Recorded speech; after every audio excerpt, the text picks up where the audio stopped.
Good morning students. आज हम लोग आपकी पाठ्य पुस्तक शेमोशी का चतुर्थ पाठ कल्पतरु पढ़ेंगे। कल्पतरु का मतलब होता है कल्प वृक्ष। ठीक है, तरु का मतलब वृक्ष होता है, कल्प वृक्ष। ठीक है, कल्प वृक्ष से अर्थ हम समझते हैं कि वह पेड़ या वह वृक्ष जिससे हम किसी भी प्रकार की इच्छा को पूर्ण कर सकते हैं। ठीक है, किसी भी प्रकार की इच्छा को पूर्ण किया जा सकता है, उससे हम जो मांगते हैं वह पूर्ण हो जाती है। ठीक है, इसीलिए उसे कल्प वृक्ष कहते हैं। फिर देखिए, प्रस्तुत पाठ वेताल पंचविंशति नामक कथा ग्रंथ से संग्रह से लिया गया है, जिसमें मनोरंजक एवं आश्चर्यजनक घटनाओं के माध्यम से जीवन मूल्यों का निरूपण किया गया है।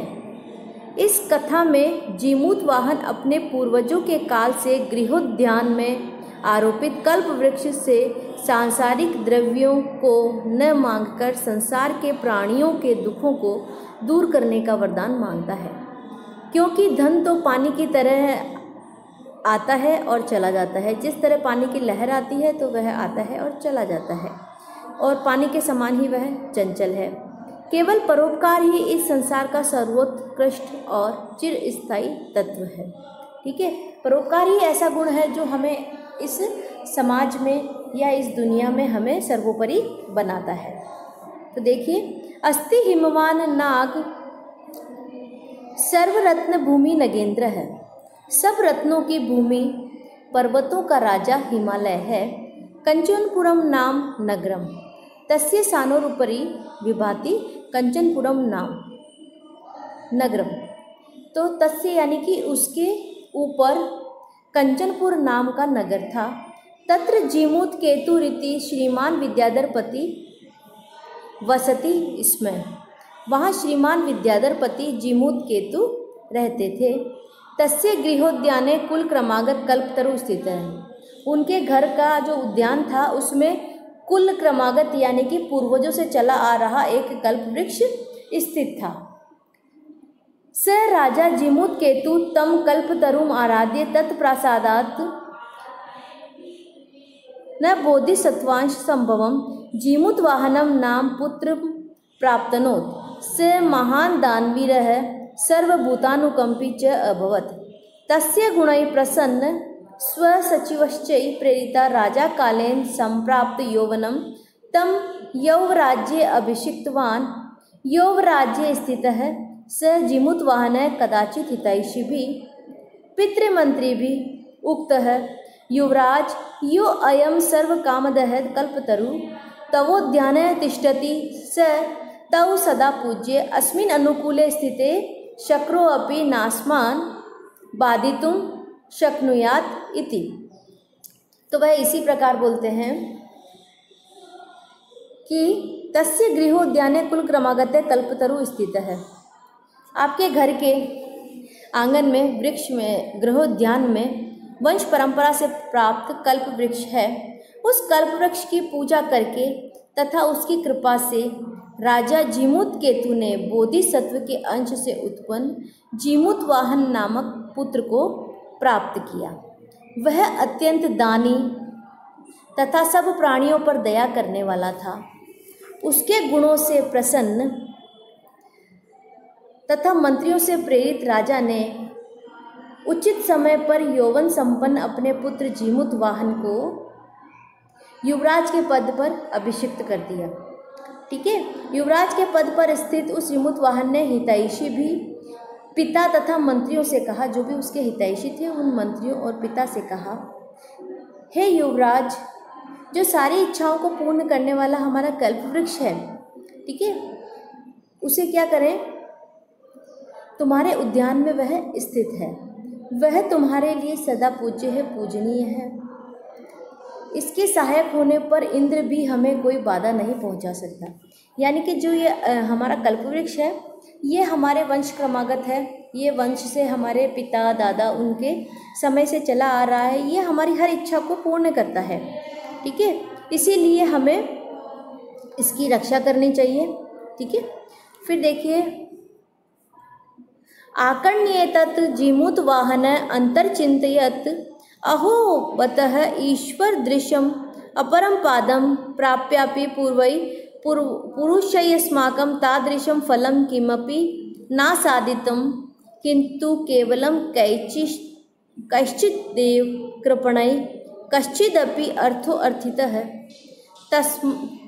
तस्मात् मनोरथ अभीष्टं साधयामि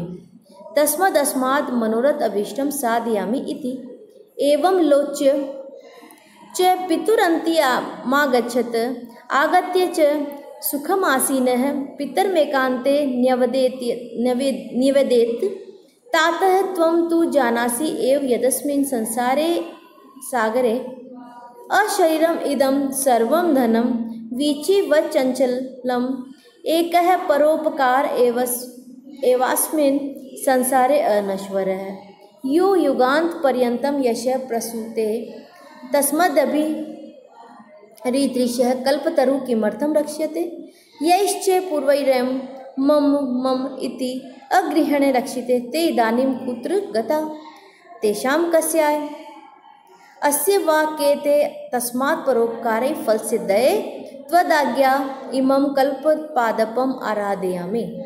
ठीक है, फिर वह बताता है कि जो ये पेड़ था इसको हमारे पूर्वजों ने जब प्राप्त किया तो उसके बाद उन्हें क्या गुण क्या प्राप्त हुए।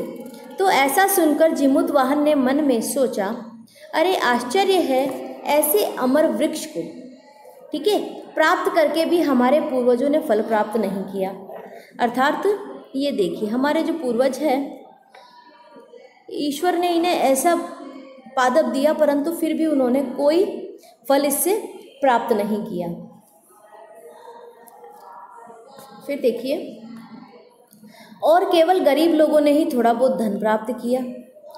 कुछ जो थोड़े बहुत गरीब लोग थे उन्होंने इससे धन प्राप्त किया। अतः मैं इस वृक्ष से अभिष्ट मनोरथ सिद्ध करूंगा। अर्थात जो सबसे बेस्ट है या जो सबसे श्रेष्ठ है वही अभिष्ट मनोरथ जो होगा उसकी पूर्ति करूंगा। ऐसा सोचकर वह पिता के पास गया। उसके मन में ये भावना आई और वह पिता के पास गया। आकर सुखपूर्वक बैठे हुए पिता से एकांत में निवेदन किया। जब मंत्री वर्ग आदि लोग नहीं थे तो उसने पिता से निवेदन किया, पिताजी आप तो जानते ही हैं इस संसार सागर में शरीर सहित सारा धन लहरों की तरह चंचल है। ठीक है, तो इसमें क्या है, जो भी धन है वह धन एक लहरों की तरह चंचल है। जिस तरह से लहरों के साथ पानी बहता जाता है उसी प्रकार धन जाता जाता है।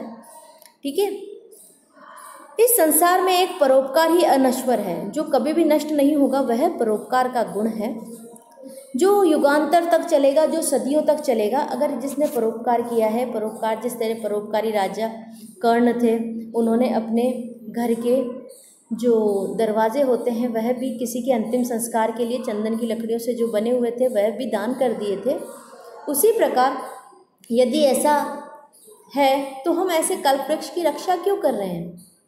जिन पूर्वजों ने मेरा मेरा कहकर इस वृक्ष की रक्षा की, जिसने कहा ये मेरा है, ये हमारा है, यह कहकर इसकी रक्षा की, वह इस समय कहाँ है और ये किसका है? और ये वे लोग कौन हैं जो इसके बारे में बोलते थे ये मेरा है? अस्याम कहते वाह, वे कौन थे? तो आपकी आज्ञा से परोपकार की फल सिद्धि, मतलब कि जो परोपकार की फल सिद्धि के लिए मैं कल्प वृक्ष की आराधना करना चाहता हूँ। ठीक है,